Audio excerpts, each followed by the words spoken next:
Che. Amka vipi? Amka mara moja. Ngoja.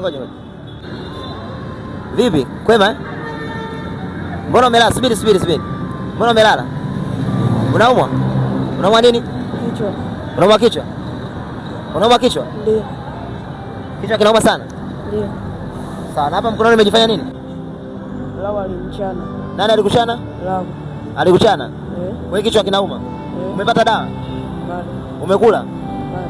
Bado. Twende tukakununulie chakula ule, alafu tukununulie dawa, alafu tutajua mambo mengine atakayofanyika baada ya hapo, sawa? Tuondoke.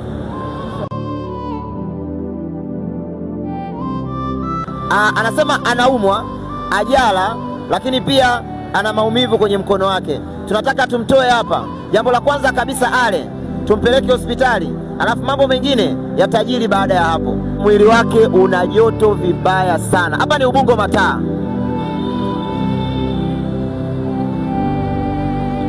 Lakini ni vigumu sana kuweza kumtoa yule kijana kwenye kundi la wenzake bila wenzao kuachia viposho vyovyote. Kwa hiyo nimewaleta hapa hotelini, wote watakula, alafu watupe ridhaa iliyokamilika kwa ajili ya yule mwenzao, tukaendelee kufanyia mambo mengine ambayo tumeyakusudia.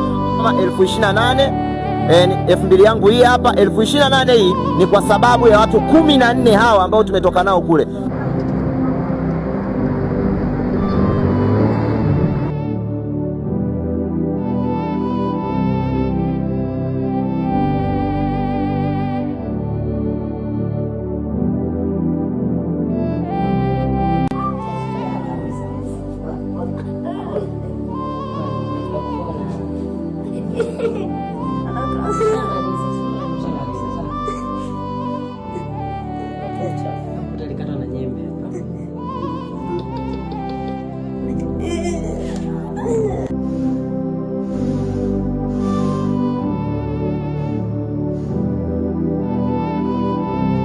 Cha kwanza kabisa ana malaria.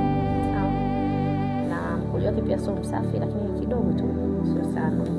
Hapa atapatiwa dozi ya malaria ambayo anatumia kwa muda wa siku 3, ambayo tutampa mseto kutokana na hawanyi dawa mara kwa mara. Atapata na antibiotic kwa ajili ya kukausha pia kwenye mkono, itamsaidia pia na kusafisha kwenye mkojo, ambazo zitakuwa ni hizi Ampiclox. Atakunywa kwanza hii mseto dozi ya siku 3. Atakunywa hizi Ampiclox, dozi yake itakuwa ni siku 5, moja kutoka mara 3. Na hizi metro pia zitasapotiana na hii Ampiclox kwa sababu ya hicho kidonda sio kizuri. Ili tuzoee pia kuendelea kupata infection, kwa sababu hapo anaonekana tayari kilikuwa kishatengeneza infection, ndio maana kinatoka sana. Na kingine atakachopatiwa ni Panadol ili asiendelee kupata homa. Ila baada ya hapo pia tunamhitaji kila baada ya siku 3 pia kusafisha kidonda. Hicho kidonda sio cha kufungwa tu hivyo na kuacha. Kwa hiyo kutoka leo kwa hii first ya kwanza ya kusafisha, kufanya dressing, tunamwomba aje Alhamisi. Ashinde kesho tu. Yaani gharama zote ni 30,000, lakini atakapokuja kusafisha kidonda anakuja na shilingi 5,000.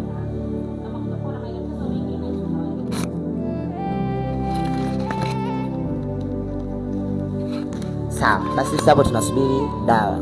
Kijana wetu tayari ameshahudumiwa na gharama zote tumeambiwa ni 30,000 pamoja na dawa. Kwa hiyo tunasubiri dawa, alafu tuendelee na shughuli zingine, akale na mambo mengine yakaendelea. Aanze mchana saa 8 chakula, lakini kwanza chakula ndo aanze dawa, sababu zitamsaidia pia na hiyo hali ya kupata homa.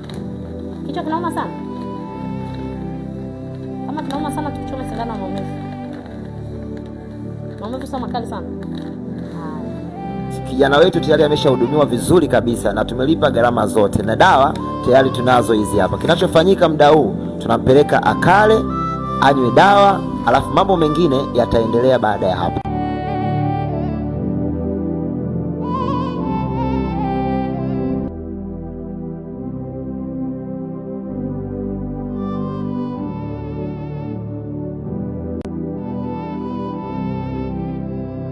Mkononi mwangu nina mayai tray 2. Hii inaweza ikawa ni mwanzo mzuri kabisa wa biashara ya mdogo wetu. Tumemkuta yupo katika hali mbaya sana, anaumwa. Tukamchukua tukampeleka hospitali, tukala pamoja na tukazungumza.